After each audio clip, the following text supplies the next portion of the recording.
ternyata masih ada kebaikan di dalam hatinya. Itulah kenapa Gus Miftah sering mengatakan orang baik dan orang jelek itu bedanya tipis. Sebaik-baiknya orang pernah berbuat jelek, dan sejelek-jeleknya orang pernah berbuat baik. Saya kasih contoh, saya masuk di dunia malam bersama mbak-mbak di dalam. Begitu ada rombongan pengajian, mbak-mbak ini mabuk ngomong, ya Allah, enak ya mereka dekat dengan Allah. Mabuk, minum alkohol, ada orang lewat pengajian, mbaknya ini bilang, mereka luar biasa, dekat dengan Allah, sementara kami banyak dosa. Yang menjadi persoalan itu apa? Biasanya orang yang banyak dosa itu bisa menghormati orang yang baik.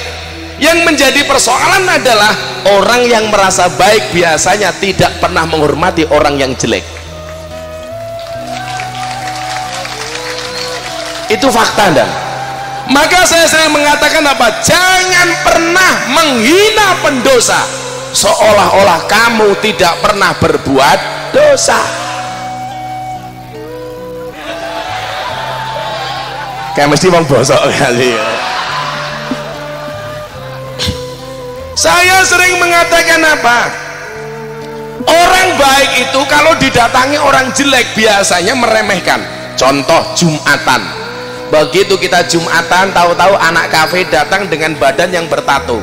Pasti orang-orang masjid itu akan fokus matanya kepada tato ini orang. Wow. Contoh, kalau pengajian rutin saya di pondok itu ada satu base mbak-mbak PSK datang dari Sarkem. Mereka datang ikut pengajian. Kok sampai ketahuan jamaah mereka itu PKS, PSK, kok PKS? PSK. Jangan diperjelas. Ketahuan mereka itu PSK, orang akan memandang mereka dengan pandangan jijik, dasar lonte.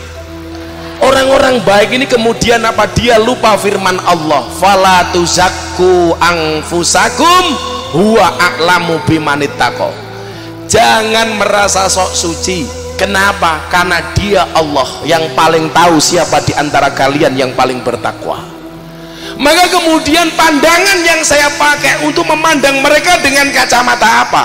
Imam Al-Ghazali mengatakan syarat menjadi ulama itu salah satunya adalah alladzina yang duruna ilal ummah bi ainir rahmah, yang memandang umat dengan kacamata kasih sayang.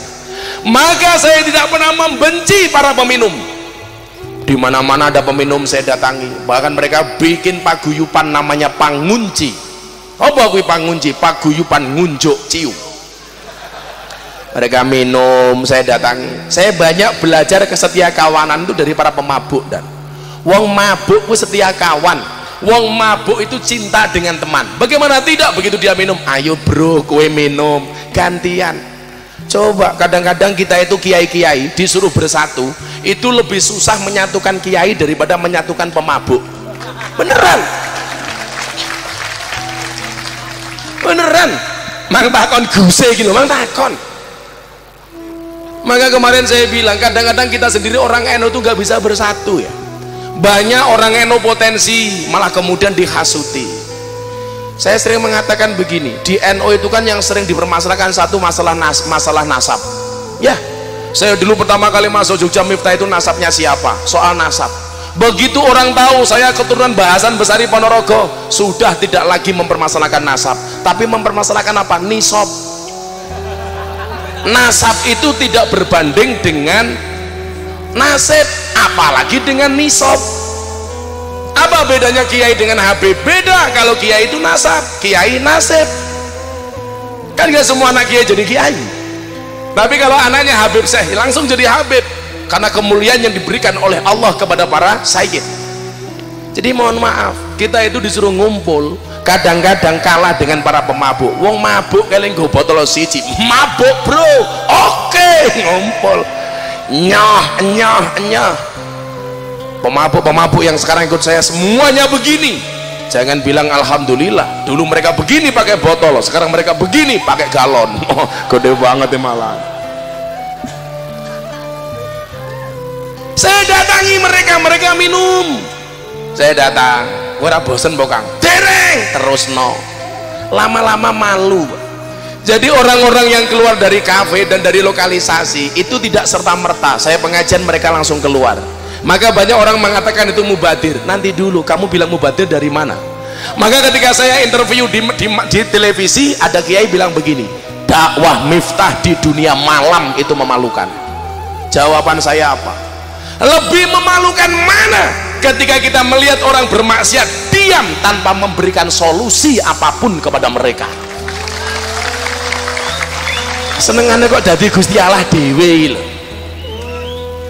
Tugas kiai itu menyampaikan rahmatnya Allah.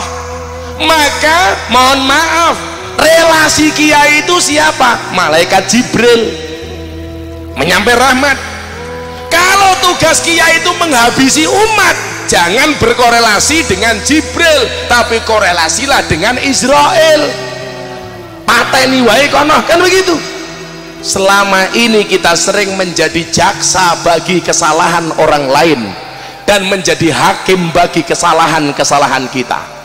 Kalau kita berbuat salah, kita bela semati-matinya, tetapi kalau orang salah, kita salahkan semati-matinya. Ini kan gila. Maka saya katakan, pada akhirnya surga itu akan ditempati oleh ahli maksiat yang mau bertobat, bukan orang yang sok suci namun pada akhirnya tersesat. Maka hari ini mau saya bilang ya, kue sing ndablek bilang kita rupa-rupa ndablek bagi kita ini santai wae. Saya itu punya tamu Pak, punya santri saawak ki kebak tato dari ujung kepala sampai ujung kaki ditindik. Ono sing kene nganggo mur, baut, mangkokan, pelek begini. Apakah saya benci mereka? No. Saya pandang mereka dengan kacamata kasih sayang. Begitu saya melihat WTS, apakah saya benci mereka? Enggak. Saya pandang mereka dengan kacamata kasih sayang. Buktinya apa? Saya kasih contoh. Walaupun orang itu jelek, dia masih punya Allah. Maka bahasa saya yang viral apa? Cukup bodimu bermaksiat, gak usah hatimu ikut-ikutan bermaksiat. Tapi kemudian dipelintir sama orang, Miftah mengatakan bermaksiat gak apa-apa asal punya Allah. Cangkemmu. Itu namanya pemelintiran kalimat. Saya tidak pernah mengatakan itu, tapi bahasa saya adalah cukup bodimu yang bermaksiat, hatimu gak usah ikut-ikutan maksiat. Maka mbak-mbak sarkem lokalisasi itu lucu Pak, malam mereka bermaksiat. Justru sekarang luar biasa, mereka itu kan kemasannya sekarang dibuat karaoke dulu. Kalau nggak ada tamu, mereka nonton YouTube pengajian Gus Miftah, jajal sak durunge ngelonte nonton pengajian. Ngaji sik bro, mereka ada yang bawa HP nunggu